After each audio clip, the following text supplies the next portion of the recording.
सभी छात्रों को मेरा नमस्कार। मैं चंद्रकांता सिंह पुनः आपके सामने हरिहर काका कहानी के कुछ बचे हुए मुख्य बिंदुओं के साथ उपस्थित हूँ। तो बच्चों, आप लोग पिछली वीडियो के माध्यम से यह जान चुके हैं कि हरिहर काका की कहानी ग्राम्य जीवन पर आधारित एक मार्मिक कहानी है। मार्मिक कहानी का मतलब होता है जो हृदय को छूने वाला हो, इस प्रकार की कहानी है। इस कहानी के माध्यम से लेखक ग्रामीण लोगों के रहन सहन, आचार विचार एवं सबसे मुख्य बिंदु है वह है स्वार्थी प्रवृत्ति। इस प्रवृत्ति के माध्यम से समाज के हर वर्ग, क्या धर्म, क्या परिवार, क्या राजनेता, सभी के छुपे चेहरे को समाज के सामने लाकर खड़ा कर दिया है। साथ ही समाज में रह रहे वृद्ध लोगों के मनोदशा का बड़ा ही मर्मस्पर्शी चित्र प्रस्तुत किया है। लेखक अपनी लेखनी रूपी तलवार से लोगों के मन मस्तिष्क पर ऐसा वार किया है कि मानो एक एक शब्द चित्र बनकर घटना को प्रस्तुत कर रहा हो।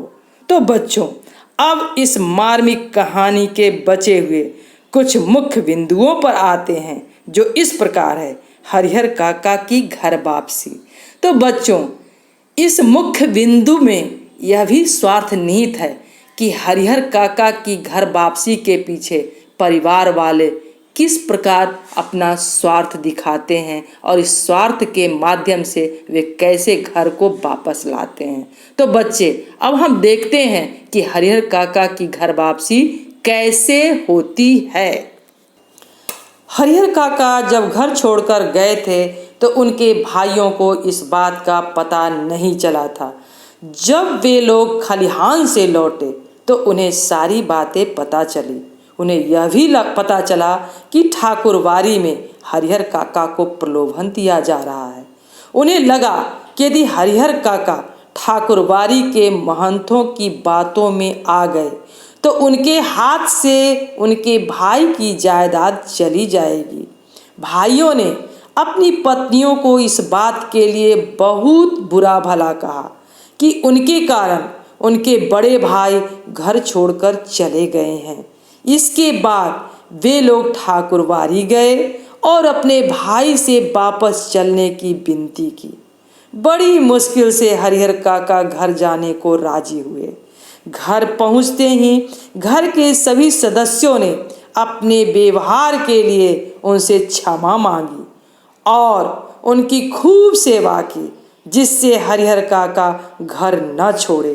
इतनी खातिरदारी देखकर हरिहर काका को भी लगा कि अपने तो आखिर अपने ही होते हैं। उनका दिल घर के सदस्य के लिए पसीज गया।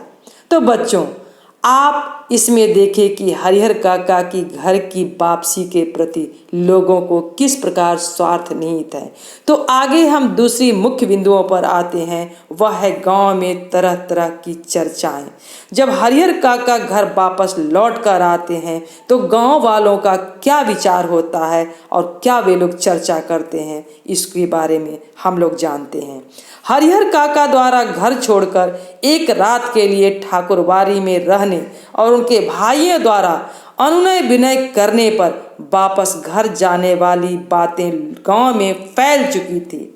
इस बीच लोगों ने तरह तरह की बातें भी शुरू कर दी थी, जैसे हरिहर काका को अपनी सारी जायदाद ठाकुरवारी के नाम लिख देनी चाहिए, इनसे उनका नाम अमर हो जाएगा।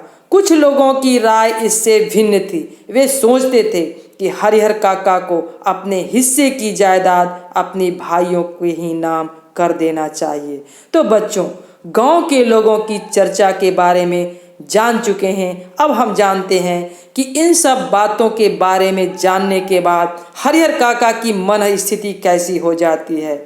तो हरिहर काका की उलझन और हरिहर काका की लेखक से मंत्रणा, इस बात पर अब हम चर्चा करते हैं। एक दिन हरिहर काका ने अपने मन की उलझन लेखक को बताई।